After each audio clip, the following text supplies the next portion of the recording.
Dans le chapitre précédent, nous avons vu comment Saprice, gouverneur de Césarée, tente de faire apostasier la très chrétienne Dorothée en menaçant d'écarteler cette dernière sur le chevalet si elle ne sacrifiait pas aux dieux païens. Dans ce second chapitre, nous verrons comment Saprice va tenter, d'une nouvelle manière, de faire apostasier Dorothée. Bonne écoute et que Dieu bénisse.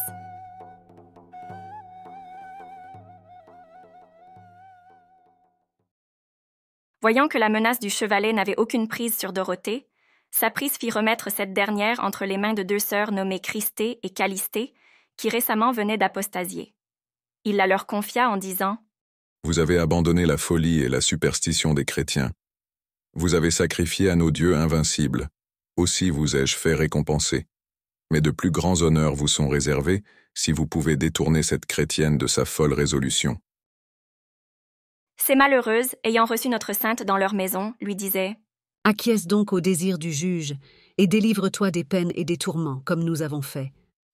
Il vaut bien mieux pour toi agir de manière à ne pas consumer ta vie au milieu des tortures, à ne pas mourir avant le temps. » Dorothée leur répondit « Si vous vouliez m'écouter et vous repentir d'avoir sacrifié aux idoles, car Dieu est bon, et sa miséricorde est abondante pour ceux qui se convertissent à lui de tout leur cœur. » Christée et Calistée lui répondirent « Nous avons abandonné une fois Jésus-Christ.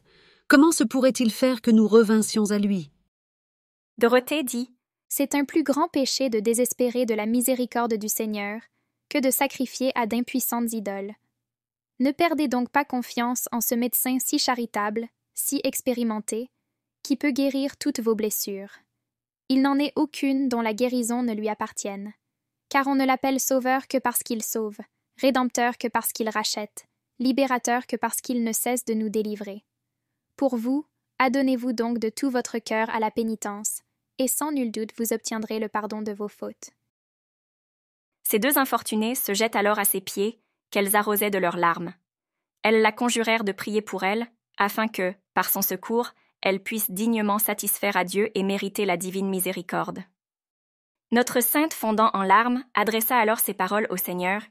« Ô Dieu qui avait dit, je ne veux point la mort du pécheur, mais bien qu'il se convertisse et qu'il vive, Seigneur Jésus-Christ qui avait dit que les anges du ciel se réjouissaient davantage de voir un pécheur faire pénitence que 99 justes persévérer dans la justice. Signalez votre bonté envers ces âmes que le diable s'est efforcé de vous ravir. Rappelez ces brebis au bercail, et que leur exemple ramène toutes celles qui s'étaient écartées de vous. » Pendant qu'elle faisait cette prière et d'autres semblables, le gouverneur l'envoya chercher avec les deux sœurs, et il se les fit amener dans son palais. Les prenant à part, il commença par leur demander si elles avaient ébranlé la constance de Dorothée. Mais elles lui répondirent de concert. « Nous avons péché, nous avons mal agi car la crainte des peines et des douleurs d'un instant nous a fait sacrifier à d'impuissantes idoles.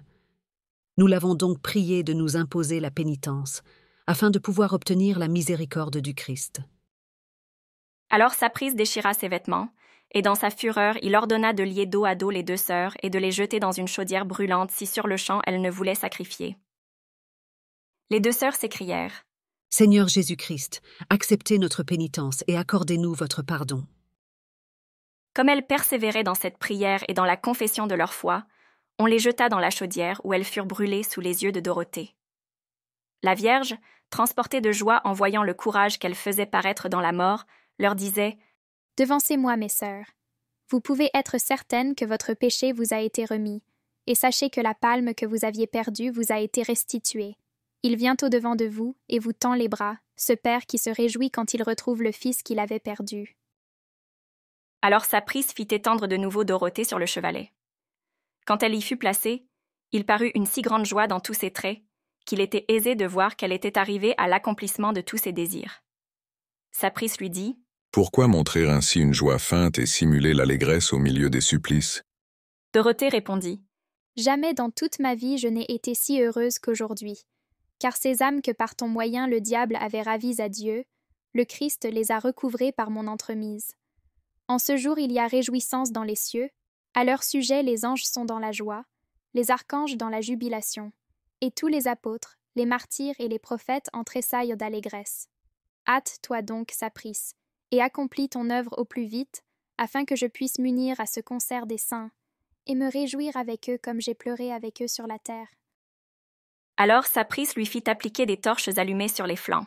Durant ce supplice, Dorothée, tournant vers le juge son visage de plus en plus illuminé d'une joie céleste et insultant à sa fureur, lui disait « Misérable, te voilà vaincu, toi et tes idoles. » Saprice la fit alors descendre du chevalet, puis il ordonna de la souffleter longtemps en disant « Qu'on frappe ce visage qui m'insulte. » Après qu'elle eut été longtemps et cruellement frappée, Saprice, voyant qu'elle témoignait toujours de la joie et que les bourreaux n'en pouvaient plus de fatigue, dicta ainsi sa sentence.